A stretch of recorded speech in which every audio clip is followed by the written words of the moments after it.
বিসমিল্লাহির রহমানির রহিম। আমরা গত ক্লাসে দেখছিলাম যে সাধারণ সংকেত, তারপর কার্যকরীমূলক, তারপরে কার্বনের শ্রেণীবিভাগ। এখন আজকে আমরা দেখব যে জৈব যৌগের নামকরণ। জৈব যৌগের নামকরণে মূলত তিনটি পদ্ধতি রয়েছে: সাধারণ বা ট্রিভিয়াল, উদ্ভূত এবং ইউপ্যাক নামকরণ।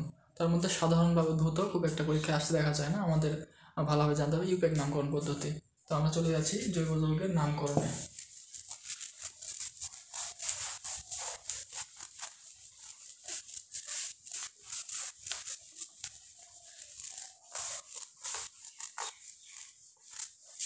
জৈব যৌগের নামকরণ। জৈব যৌগের নামকরণ। জৈব যৌগের নামকরণ। জৈব যৌগের নামকরণ। জৈব যৌগের নামকরণ। জৈব যৌগের নামকরণে মূলত তিনটি পদ্ধতি রয়েছে। জৈব যৌগের নামকরণের পদ্ধতি তিনটি। জৈব যৌগের নামকরণের পদ্ধতি হলো তিনটি: সাধারণ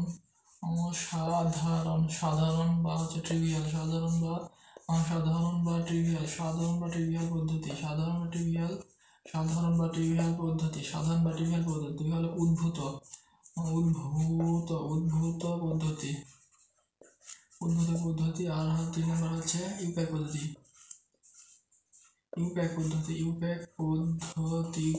জৈব যৌগের নামকরণ তিনটি পদ্ধতি: সাধারণ বা ট্রিভিয়াল, উদ্ভূত পদ্ধতি এবং ইউপ্যাক নামকরণ পদ্ধতি। তো আমাদের ইউপ্যাক নামকরণ পদ্ধতিতে অনেক ভালোভাবে জানতে হবে। তো আমরা প্রথমে সাধারণ নামকরণ বা ট্রিভিয়াল দেখবো, তারপর উদ্ভূত দেখবো এবং তারপর ইউপ্যাক নামকরণ দেখবো।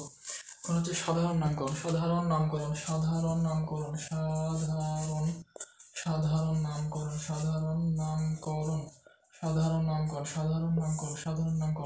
জৈব যৌগের সাধারণ নামকরণের মাধ্যমে শুধুমাত্র অ্যালকেন এবং অ্যালকোহলের নামকরণ করা যায়। সাধারণ নামকরণে অ্যালকেন এবং অ্যালকোহল।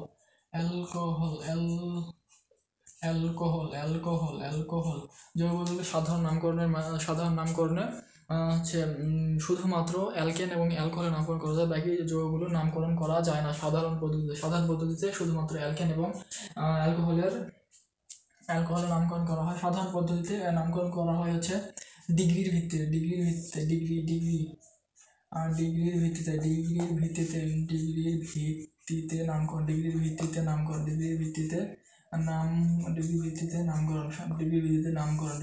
নামকরণ। এক ডিগ্রি হলে বলবে হলো n। এক ডিগ্রি কার্বন ডিগ্রি যদি হয় 1 ডিগ্রি, তাহলে তার নাম হচ্ছে 1 ডিগ্রি স্থলে বসবে হচ্ছে n বসবে n। 2 ডিগ্রি এবং 3 ডিগ্রি 4 ডিগ্রি নামকরণ করা সম্ভব নয়। 2 ডিগ্রির ক্ষেত্রে বসবে হচ্ছে আইসো। 2 ডিগ্রির ক্ষেত্রে বসবে হচ্ছে আইসো। 2 ডিগ্রির ক্ষেত্রে বসবে হলো আইসো। 2 ডিগ্রির ক্ষেত্রে বসবে হলো আইসো। 3 ডিগ্রির ক্ষেত্রে বসবে হলো নিও। 2 ডিগ্রির ক্ষেত্রে নিও বসবে। এখন যদি আমরা উদাহরণ যদি আমরা দেখি, তাহলে যদি আমরা দেখি উদাহরণ CH3 CH2 CH3, এটি হচ্ছে একটি অ্যালকেন এবং এটি হচ্ছে হলো N। এটি হচ্ছে N অ্যালকেন। এটি হচ্ছে N অ্যালকেন বা হচ্ছে N 1 2 3 4। N হচ্ছে বিউটেন, N বিউটেন, কারণ হচ্ছে 1 2 3 4 এবং সকল কার্বন যেদিক থেকে আমরা নামকরণ করি না কেন, এবং সবগুলো কার্বনে কিন্তু 1 ডিগ্রি। এটাও 1 ডিগ্রি, এটাও 1 ডিগ্রি, এটাও 1 ডিগ্রি, এটা 1 ডিগ্রি না, এটা হচ্ছে 2 ডিগ্রি। কিন্তু হচ্ছে এটা যে কোনো একটাকে যদি আমরা কার্যকরী মূলক ধরি, এটাকে যদি কার্যকরী মূলক বা এটাকে ধরি, তাহলে কিন্তু সেটা হচ্ছে 1 ডিগ্রি হচ্ছে। সেক্ষেত্রে এটা আবার হয়ে যাচ্ছে এটার নাম হচ্ছে N বিউটেন। আবার যদি আমরা এবার আরেকভাবে চিন্তা করি যে হচ্ছে CH3 তাহলে 1 2 3 আর হলো CH3। এক্ষেত্রে ধরলাম এটা হচ্ছে কার্যকরী মূলক। এটা কার্যকরী মূলক ধরলাম, সেই জন্য এটা হচ্ছে N বিউটেন। আর যদি কার্যকরী মূলক এটা ধরতাম, তাহলে কিন্তু 1 2, তাহলে কি হয়ে যেত, সেটা হচ্ছে আইসো বিউটেন হয়ে যেত। এখন এটা যদি আমরা কার্যকরী মূলক ধরি, এটা কার্যকরী মূলক এটা কার্যকরী মূলক ধরলে আমরা কার্যকরী মূলক যে কার্বনের সাথে যুক্ত সেই কার্বন যতগুলো কার্বনের সাথে যুক্ত সেটা হচ্ছে তার ডিগ্রি। তাহলে এটা হচ্ছে 1 দুইটি কার্বনের সাথে যুক্ত, তাহলে এটা অবশ্যই হচ্ছে 2 ডিগ্রি বা হচ্ছে আইসো আইসো অ্যালকেন আইসো অ্যালকেন আইসো অ্যালকেন আইসো অ্যালকেন বা হচ্ছে আইসো 1 2 3 1 2 3 1 2 3 1 2 3 4। এখানে কার্বন সংখ্যা কত? 4টি। তাহলে এটা হচ্ছে আইসো বিউটেন বিউটেন আইসোবিউটেন। আচ্ছা, এখন আরেকটা দেখি। আরেকটা যদি আমরা দেখি সেটা হচ্ছে এটাতে হচ্ছে আমরা দেখাবো হলো 3 ডিগ্রি। তাহলে 3 ডিগ্রি বোঝাতে গেলে আচ্ছা 3 ডিগ্রি CH3 এটা কার্যকরীমূলক। ধরি কার্যকরীমূলক এটা যদি কার্যকরী মূলক হয় তাহলে এই কার্বন যতগুলো কার্বনের সাথে যুক্ত 3টি কার্বনের সাথে যুক্ত 3টি, বা এটা হচ্ছে আইসোনিও নিও অ্যালকেন বা হচ্ছে নিও এখানে কার্বন সংখ্যা কত? এখানে কার্বন সংখ্যা হচ্ছে 5টি। তাহলে এই যৌগটি অবশ্যই হবে হচ্ছে 5টি হলে পেন্ট। তাহলে হচ্ছে পেন্টেন। তাহলে এটা হচ্ছে পেন্টেন। এভাবে হচ্ছে সাধারণ নামকরণ করা হয়। সাধারণ নামকরণ পদ্ধতিতে সীমাবদ্ধতা হলে যে শুধুমাত্র অ্যালকেন নামকরণ করা যায়, কিন্তু অন্য সকল যৌগের নামকরণ সাধারণ পদ্ধতিতে করা যায় না। যখন হচ্ছে 1 ডিগ্রি যদি হয়, আমরা ধরে নিলাম যে এটা হচ্ছে কার্যকরী মূলক। এই কার্যকরী মূলক এই শুধুমাত্র একটি কার্বনের সাথে যুক্ত, সেটা হচ্ছে তাহলে হচ্ছে কি 1 ডিগ্রি ক্ষেত্রে বসবে হচ্ছে n, 1 ডিগ্রি ক্ষেত্রে বসবে n। যদি 2 ডিগ্রি হয় 2 ডিগ্রি ক্ষেত্রে বসবে হলে আইসো, 3 ডিগ্রি হয় 3 ডিগ্রি ক্ষেত্রে বসবে হচ্ছে নিও। তাহলে হচ্ছে নিও। এভাবে হচ্ছে সাধারণ নামকরণ পদ্ধতি করা হয়। এখন আমরা দেখবো হচ্ছে উদ্ভূত নামকরণ পদ্ধতি। এখন আমরা দেখবো হচ্ছে উদ্ভূত নামকরণ পদ্ধতি। এখন আমরা দেখবো হচ্ছে উদ্ভূত নামকরণ পদ্ধতি। সাধারণ দেখলে এখন দেখবো হচ্ছে উদ্ভূত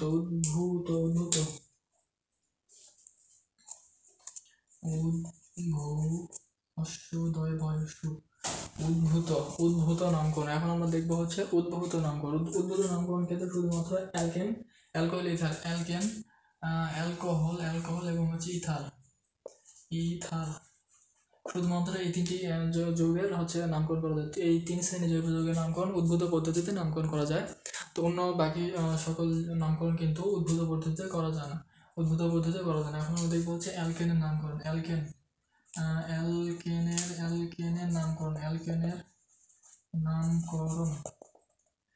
নামকরণ এটা হচ্ছে এ পদ্ধতিতে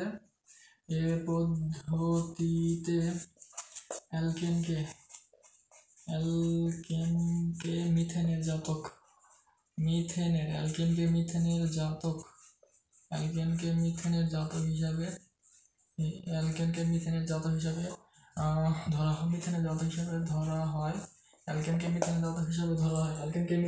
হিসাবে ধরা হয়। এবং হচ্ছে শাখায়িত কার্বনের সাথে যুক্ত অ্যালকাইল মূলক এবং হচ্ছে শাখায়িত কার্বন শিকলের সাথে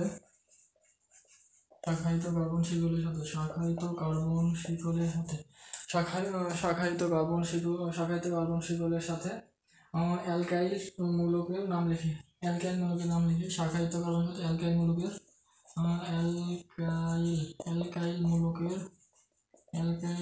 মূলকের নাম লিখে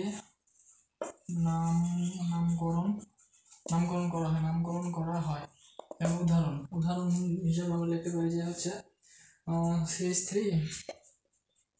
CH3 এটা হচ্ছে, এখন এটা কি? এটা মিথাইল। তাহলে অবশ্যই এটা হচ্ছে এই অংশটাকে আমরা মিথেনের জাতক হিসেবে ধরবো। তাহলে এটা হচ্ছে মিথাইল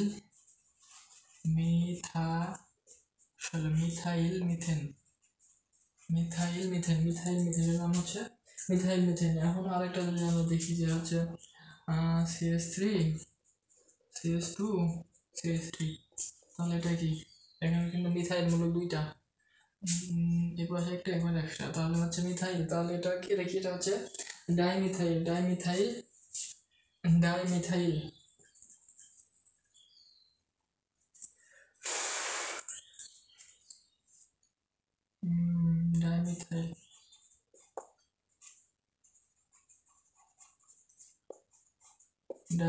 মিথেন। Dimethyl methyl. আমরা যদি দেখি তাহলে হচ্ছে আরেকটা দেখি, সেটা হচ্ছে CH3 CH CH3 CH3, এটা হচ্ছে trimethyl trimethyl trimethyl methane trimethyl methane. এটা হচ্ছে অ্যালকেনের নামকরণ। এটা হলো উদ্ভূত পদ্ধতি। উদ্ভূত পদ্ধতির নামকরণ অদ্ভুত, উদ্ভূত থেকে অদ্ভুত অদ্ভুত অদ্ভুত নামকরণ। এটা হচ্ছে আমরা দেখলাম হচ্ছে অ্যালকেনের নামকরণ। এখন দেখবো হচ্ছে আমরা অ্যালকোহলের নামকরণ। অ্যালকোহলের পদ্ধতিতে অ্যালকোহলকে মিথাইল অ্যালকোহলে জাতক। এ পদ্ধতিতে অ্যালকোহলকে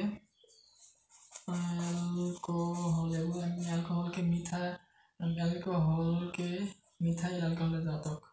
methyl alcohol CH3 OH, methyl alcohol. এটা হচ্ছে মিথাইল অ্যালকোহল। এই পদ্ধতিতে অ্যালকোহলকে মিথাইল অ্যালকোহলের জাতক হিসেবে ধরা হয় এবং শাখায়িত কার্বন শিকলের সাথে এবং শাখায়িত অ্যালকোহল বিবেচনা করতে হয় এবং শাখায়িত কার্বনের সাথে কি বলে এটা এভাবে নামকরণ করতে হয়। আর এটা হচ্ছে সাথে অ্যালকাইন মূলকের নাম লিখে করতে হয়। আর এখানে আরেকটা বিষয়, সেটা হচ্ছে মিথাইল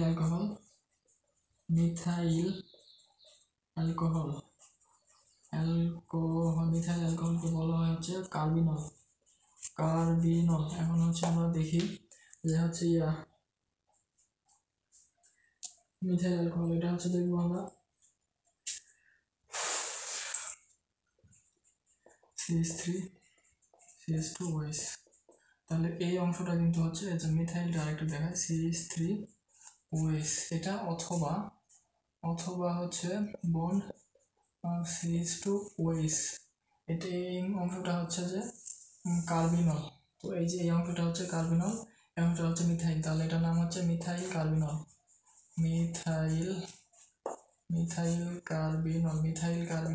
ঠিক একইভাবে এখানে যেটা দেবো তার শেষে হচ্ছে এই কার্বিনল, এতটুকু বাদে যেটা থাকবে সেটা পরে হচ্ছে মিথাইল কার্বিনল, যে কার্বিন বলবে সেটা বসাই দেবো আর কি। যেমন এখানে হচ্ছে যে কোনো আর বসতে পারে, যেমন হচ্ছে CH3 CH2 OH। তাহলে এতটুকু তো হচ্ছে আমার কার্বিনল। তাহলে এটা কি ইথাইল। তাহলে এটা হচ্ছে ইথাইল কার্বিনল।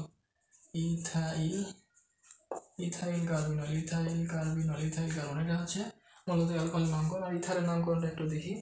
এগুলো মূলত খুব একটা আসে না। মূল নামকরণ হচ্ছে আমাদের ইউপ্যাক নামকরণ। তো ইথারের নামকরণ দেখি। ইথারের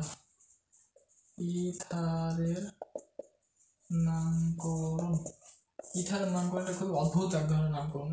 এটা হচ্ছে যে ইথার মূলত হচ্ছে এমন তাহলে যদি আমরা উভয় পাশে মিথাইল দিয়ে দিই তাহলে এটা কি, তাহলে এই যৌগটার নাম হবে হচ্ছে ডাই। এই পাশে একটা, এই পাশে একটা মিথাইল, তাহলে এটা হচ্ছে ডাইমিথাইল ইথার। আবার যদি হচ্ছে আমরা বসাই পাশে হচ্ছে ইথাইল বসাই CH3 CH2 ও CH3, তাহলে এই যৌগটার নাম কি হবে? তাহলে এপাশে কি মিথাইল, এপাশে কি ইথাইল, তাহলে এপাশে হচ্ছে মিথাইল, এপাশে হচ্ছে ইথাইল। তাহলে এটার নাম কি হবে হচ্ছে মিথাইল ইথার নাকি মিথাইল ইথার। এক্ষেত্রে নামকরণ করা হয় হচ্ছে যে ইংরেজি বর্ণমালা যে অক্ষরটি আগে সেটি আগে দিয়ে নামকরণ করতে হবে। তাহলে যেহেতু এম এর থেকে আগে, তো এটার নাম হবে ইথাইল ইথার।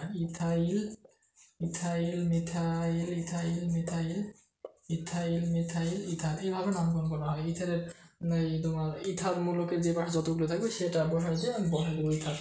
তাহলে এটা হচ্ছে আমাদের উদ্ভূত নামকরণ। এখন আমরা দেখবো হচ্ছে যে ইউপ্যাক নামকরণ মূলত ইউপ্যাক নামকরণ হলো তিনটা। একটা হলো পূর্বপদ শব্দমূল এবং হচ্ছে পরপদ। ইউপ্যাক নামকরণের ক্ষেত্রে এই তিনটা বিষয় আমাদেরকে লক্ষ্য রাখতে হবে। ইউপ্যাক নামকরণ এই তিনটে বিষয় হচ্ছে পরপদ, পরপদ এবং হচ্ছে শব্দমূল। প্রথমে একটা যৌগ থাকে, প্রথমে পূর্বপদ, মাঝখানে আমরা শব্দমূল এবং শেষের দিকে পরপদ আমরা কার্যকরী মূলক হিসেবে বসায় আমরা নামকরণ করে ফেলবো। তখন নামকরণ জানবে আমাদের দুইটা বিষয় জানা দরকার, সেটা হচ্ছে মূল শিকল এবং হচ্ছে শাখা শিকল। এবং হচ্ছে শাখা শিকল। মূল শিকল হলো কার্যকরী মূলক বিশিষ্ট, কার্যকরী মূলক বিশিষ্ট, কার্যকরী মূলক বিশিষ্ট, কার্যকরী মূলক বিশিষ্ট, কার্যকরী মূলক বিশিষ্ট দীর্ঘতম দীর্ঘতম কার্বন শিকল। কার্বন শিকল হলো মূল শিকল, কার্বন শিকল হলো মূল শিকল, কার্বন শিকল হলো মূল শিকল, কার্বন শিকল হলো মূল শিকল।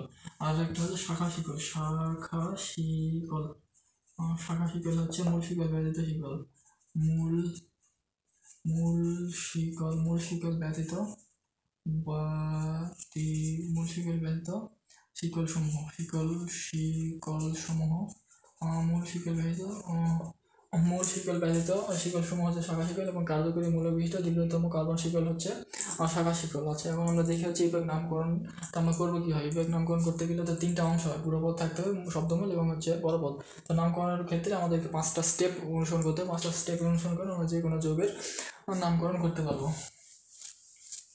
স্টেপ, ধাপ, নামকরণের ধাপ, নামকরণের ধাপ, নামকরণের ধাপ, নামকরণের ধাপ, নামকরণের ধাপ হলো 5টি, নামকরণের ধাপ হলো 5টি। 1 নম্বর ধাপ, 1 নম্বর ধাপ হচ্ছে মূল শিকল নির্ধারণ, মূল শিকল নির্ধারণ, মূল শিকল নির্ধারণ, মূল শিকল নির্ধারণ, মূল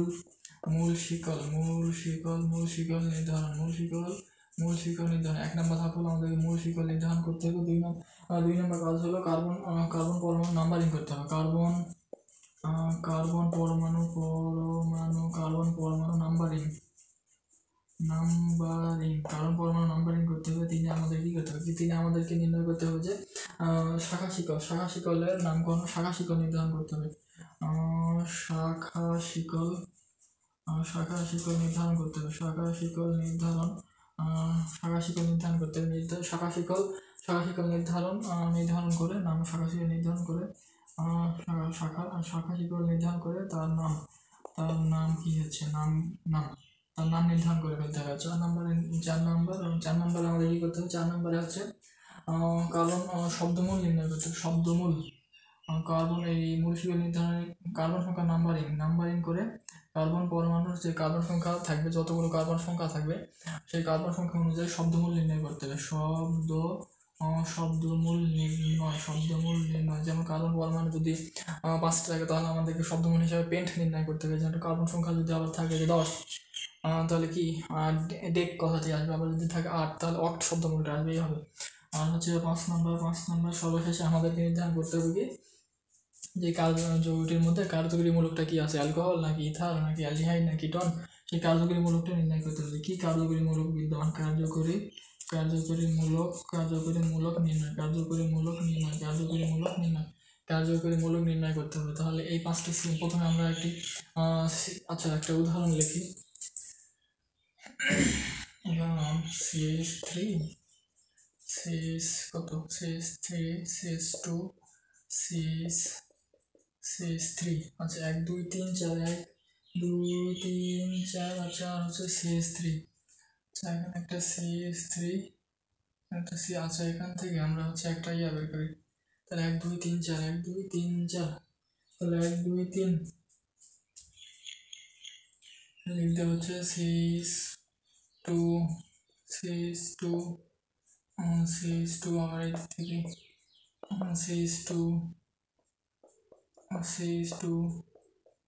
CH2, 1 2 3 4 5 6 7। আচ্ছা, CH2 না, কিন্তু CH3 হবে। আর এখানে আচ্ছা 1 2 3 4 5 6 7 8। আচ্ছা, হয়েছে। আচ্ছা, এখানে প্রথমত দেখা যাচ্ছে যে এই যৌগটা একটা হচ্ছে অ্যালকেন, যেহেতু এখানে কোনো কার্যকরী মূলক নাই এবং হচ্ছে কোনো দ্বিবন্ধন অন্য কোনো কার্যকরী মূলক নাই, দেখে বোঝা যাচ্ছে এটা একটি অ্যালকেন। তো আমাদের প্রথম কাজ হলো মূল শিকল নির্ধারণ। মূল শিকলটা কি, যে কার্যকরী মূলক বিশিষ্ট দীর্ঘতম কার্বন শিকল হচ্ছে মূল শিকল। তাহলে আমরা দেখতে পাচ্ছি যে দীর্ঘতম শিকল কোনটি। দীর্ঘতম শিকল হতে পারে যে হচ্ছে এই দিক দিয়ে একটা শিকল, এটা একটা শিকল, তাহলে 1 2 3 4 5, এখানে 5টা। তারপরে এই দিক দিয়ে একটা শিকল, তাহলে 1 2 3 4 5 6, এদিকে 6টা। 1 2 3 4 5 6, এদিকে 6টা। কিন্তু আমরা যদি এই শিকলটা নেই, এই শিকলটা তাহলে এটা কিন্তু কার্যকরী মূল্য বিশিষ্ট সবচেয়ে বড় শিকল, যেমন হচ্ছে 1 2 3 4 5 6 7 8, এখানে 8টি কার্বন, তো হচ্ছে আমাদের এটা হচ্ছে মূল শিকল। আর এটা যেহেতু অ্যালকেন সেহেতু আমরা ধরে নিলাম যে এটা হচ্ছে আমাদের কার্যকরী মূলক, কার্যকরী মূলক এটা হলো ধরি। আমরা যে কোনোটাই কার্যকরী মূলক ধরতে পারি, যেহেতু আমাদের মূল শিকল নির্ধারণ করা লাগবে সেহেতু আমরা সবচেয়ে বড়টাই কার্যকরী মূলক হিসেবে নিলাম। এবং হচ্ছে এটা হচ্ছে আমাদের মূল শিকল নির্ণয় করবো, আমাদের কার্বন সংখ্যা নাম্বারিং করতে হবে 1 2 3 4 5 6 7 8। তারপর আমরা কার্বন শিকল নাম্বারিং করলাম, কতটি হচ্ছে 8টি কার্বন ফর্ম হচ্ছে। এখন শাখা শিকল নির্ধারণ, শাখা শিকল কি? শাখা শিকল এখানে হচ্ছে একটা কি ইথাইল, আর এখানে কি মিথাইল। শাখা শিকল নির্ধারণ, এই সাইডে হচ্ছে ইথাইল, এই সাইডে হচ্ছে মিথাইল। তাহলে শব্দমূল, যেহেতু আমার কার্যকরী মূল শিকলে যেহেতু 8টি কার্বন রয়েছে সেহেতু আমাদের 8 থেকে অক্ট কথাটি আসবে। মূল শব্দমূল আমরা কি পেলাম? অক্ট। আর কার্যকরী মূলক কি? কার্যকরী মূলক তো কোনো নির্দিষ্ট কার্যকরী মূলক নেই, এখানে হচ্ছে অ্যালকেন, তো অ্যালকেনের ক্ষেত্রে কোনো নির্দিষ্ট কার্যকরী মূলক থাকে না। তো এই যৌগটির এখন নাম কি? এই যৌগটির নাম হচ্ছে, এটা হচ্ছে না। আচ্ছা, আমাদের হচ্ছে যোগাযোগের নামকরণের ক্ষেত্রে একটা বিষয় বলছিলাম যে নামকরণের যে শাখা শিকল আগে লিখতে হবে এবং শাখা শিকল ইংরেজি বর্ণমালা ক্রম অনুযায়ী লিখতে হবে। আমাদের হচ্ছে ইথাইলের ই আর মিথাইলের এম, অবশ্যই ই আগে, তো সেখানে আমাদের ইথাইল আগে লিখতে হবে। ইথাইলটা কয় নং কার্বনের সাথে যুক্ত? এই যে হচ্ছে ইথাইলটা কিন্তু 4 নং কার্বনের সঙ্গে যুক্ত, এটা কিন্তু 4 নং কার্বন। তাহলে 4 ইথাইল এবং মিথাইল কত number? 5 methyl. 4 ethyl 5 methyl 4 ethyl 5 methyl, এটা কত? 8। তার মানে কত হচ্ছে? অক্টেন। যেহেতু এটা অ্যালকেন সেহেতু অক্টেন। 4 ইথাইল 5 মিথাইল অক্টেন, এটা হচ্ছে নামকরণ হলো। তাহলে আমরা কি করলাম? প্রথমে মূল শিকল নির্ধারণ, সবচেয়ে বড় শিকলটা নির্ধারণ করলাম। কার্বন পরমাণু নাম্বারিং 1 2 3 4, আমাদের নাম্বারিং করতে হবে এই কারণে যে আমরা শাখা শিকলটা যে কত নং কার্বনের সঙ্গে শাখা শিকল যুক্ত সেটা উল্লেখ করতে হবে। আমাদের এখানে 4 ইথাইল 5 মিথাইল অক্টেন, এর দ্বারা বুঝতেছি যে 4 নং কার্বন ইথাইল যুক্ত, 5 নং কার্বনে মিথাইল যুক্ত এবং হচ্ছে যৌগটি হচ্ছে একটি অ্যালকেন বা অক্টেন যৌগ একটি। তো এই নামকরণ দেখে আমরা কিন্তু যৌগটি নির্ধারণ করে ফেলতে পারি যে যৌগটি আসলে কি। তো এটা হলো নামকরণ, সাধারণ নামকরণ। এখন আমরা পর্যায়ক্রমে ভিতরে যাব। তো এটা তো আমরা একটা অ্যালকেনের নামকরণ শিখে গেলাম। আমরা এখন দেখি অ্যালকিনের নামকরণ কিভাবে করা যায়। এখন আমরা দেখবো হচ্ছে আমরা অ্যালকেনের নামকরণ কিন্তু শিখে গেলাম। এখন আমরা দেখবো হচ্ছে যে অ্যালকিন থেকে শুরু করবো। অ্যালকিন যেহেতু আমরা অ্যালকেন শিখে গেলাম, তো আমরা হচ্ছে অ্যালকিন থেকে শুরু করি। একটা হচ্ছে অপশন চয়েস করি, সেটা হচ্ছে CH3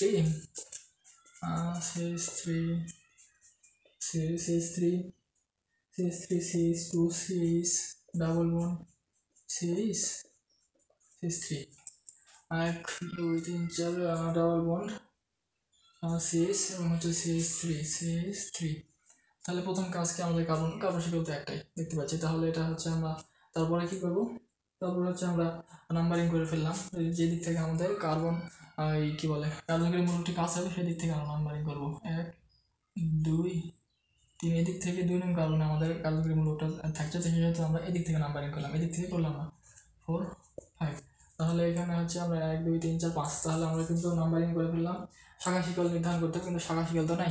শাখা শিকল কীভাবে নির্ধারণ করে? এখন শব্দমূল যেহেতু 1 2 3 4 5 5টা আছে, তো আমরা বুঝতে পারতেছি এটা পেন্ট কিছু একটা হবে। আর হচ্ছে কার্যকরী মূলক কি? এটা হচ্ছে অ্যালকিন। তাহলে এটা হবে যে প্রথমে আমার শাখা শিকল বা কার্যকরী মূলক কি আছে? তাহলে 1 2 2 এবং 3 2 3 2 2 3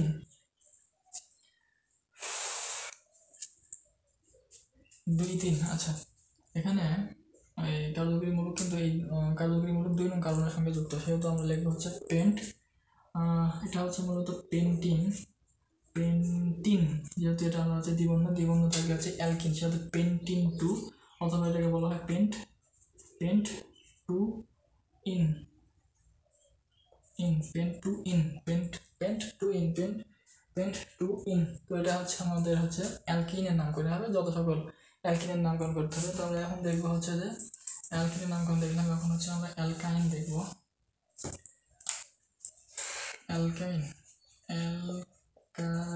অ্যালকাইনের নামকরণ এখন আমরা দেখবো হচ্ছে অ্যালকাইনের নামকরণ CH3 সিরিজ 3 সি সি, তারপরে হচ্ছে C series 2 C series 2 C series 2 C C C series এত বড় করে দেওয়া আছে। আচ্ছা, প্রথম কাজ হচ্ছে কি আমাদের শাখা মূল শিখে নিতে হবে। আচ্ছা, নাম্বারিং করে যেদিক থেকে আমরা কাজগুলি নিই এদিক থেকে আমাদের কাজ হচ্ছে 1 নং কাজের সাথে যোগ, তাহলে 1 2 3 4 5 6।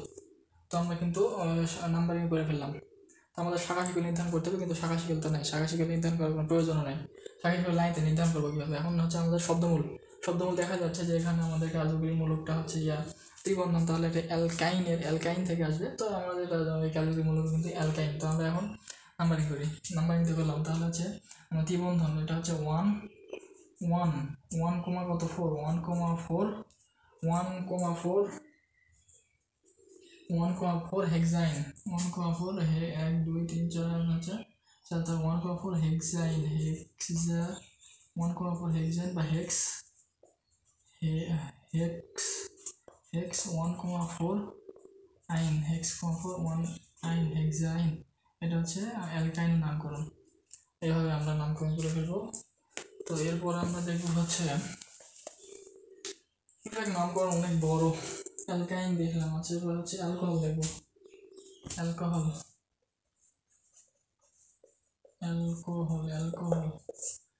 একটা উদাহরণ লিখি, CH3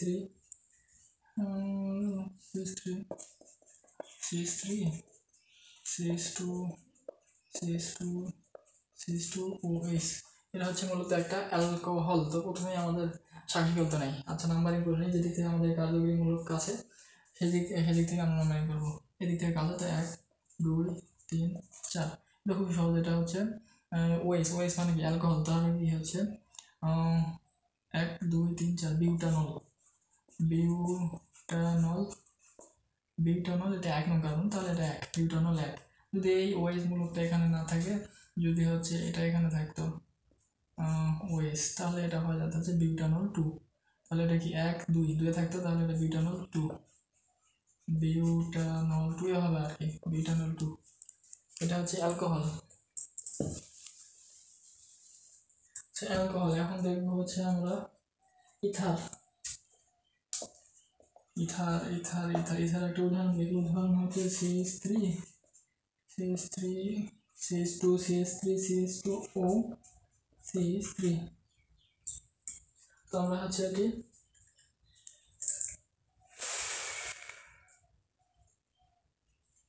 CH3, আচ্ছা এটা হচ্ছে আর এটা এবার হচ্ছে মিথাইল, এবার হচ্ছে ইথাইল। তাহলে এটার নামকরণ কীভাবে হবে? তো এই ইথার নামকরণের ক্ষেত্রে আমি কিন্তু সব কিছু বুঝতে পারছি যে এটা হচ্ছে একটা ইথার যৌগ। এটার নামকরণ হবে হচ্ছে 1 মিথক্সি ইথেন। এটা হলো 1 মিথক্সি ইথেন। এটা হলো 1 মিথক্সি ইথেন। কারণ হচ্ছে নাম্বারিং যদি করি 1 2 3, তো এটা হচ্ছে কাছ থেকে হচ্ছে, তাই এটা হচ্ছে মিথক্সি ইথেন। তারপরে আমরা হচ্ছে তারপর হচ্ছে অ্যালডিহাইড দেখি। অ্যালডিহাইডের একটা উদাহরণ দেখি, সেটা হচ্ছে CH3 CH2 CHO। তাহলে এই যৌগের নাম যেটা হচ্ছে যেহেতু একে যুক্ত 1 2 3 4।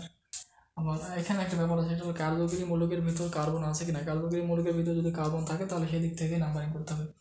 আর যদি কার্যকরী মূলকের ভিতর কার্বন না থাকে তাহলে যেদিক থেকে বড় হয় এবং কার্যকরী মূলক আছে সেদিক থেকে নাম্বারিং করতে হবে। যেহেতু এখানে কার্যকরী মূলকের ভিতর কার্বন বিদ্যমান, সেহেতু এদিক থেকে নাম্বারিং করতে হবে। আর এখানে দেখা যাচ্ছে যে 1 2 3 4, তাহলে অবশ্যই শব্দমূলটা হচ্ছে বিউট কথা যায়, যে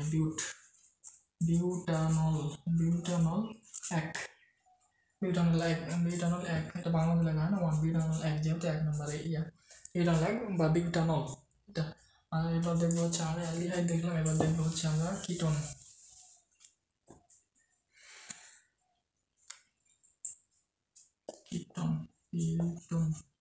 কিটোন হওয়ার ক্ষেত্রে কিন্তু ন্যূনতম 3 কার্বন প্রয়োজন। যেমন হচ্ছে যদি আমরা দেখি উদাহরণ দেখি CH3 R CH3।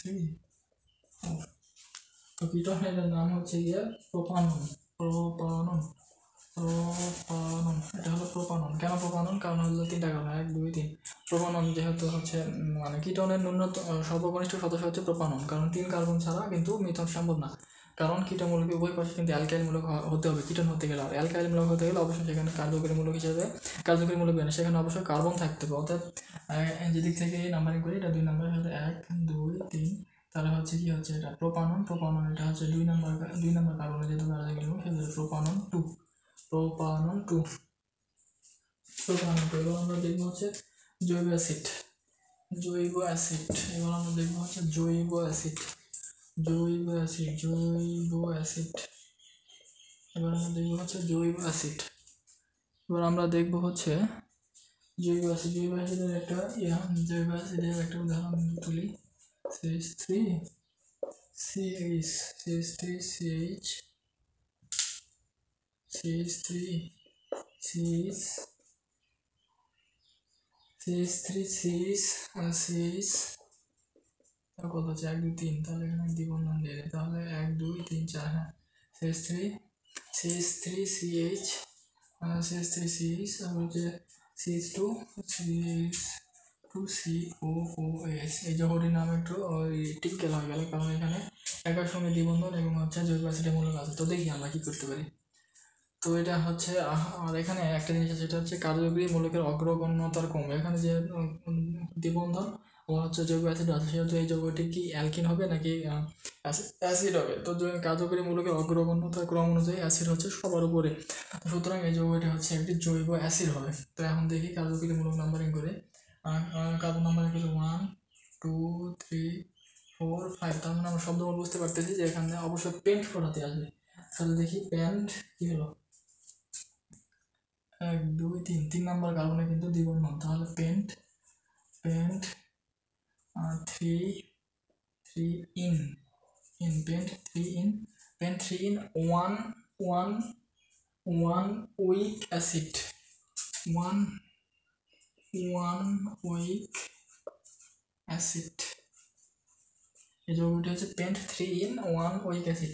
Paint 3 in বলতে হচ্ছে যৌগটি হচ্ছে পেন্ট বা 5 কার্বন বিশিষ্ট। এখন হচ্ছে ইন মানে দ্বিবন্ধন, 3 নাম্বার কার্বনে থাকবে দ্বিবন্ধন, 1 weak acid মানে কার্যকরী মূলকটা হচ্ছে 1 নং কার্বনের সঙ্গে যোগ। এটা হচ্ছে জৈব অ্যাসিড। তো জৈব অ্যাসিডের জাতক রয়েছে যে অ্যাস্টার বা আরও 4টা।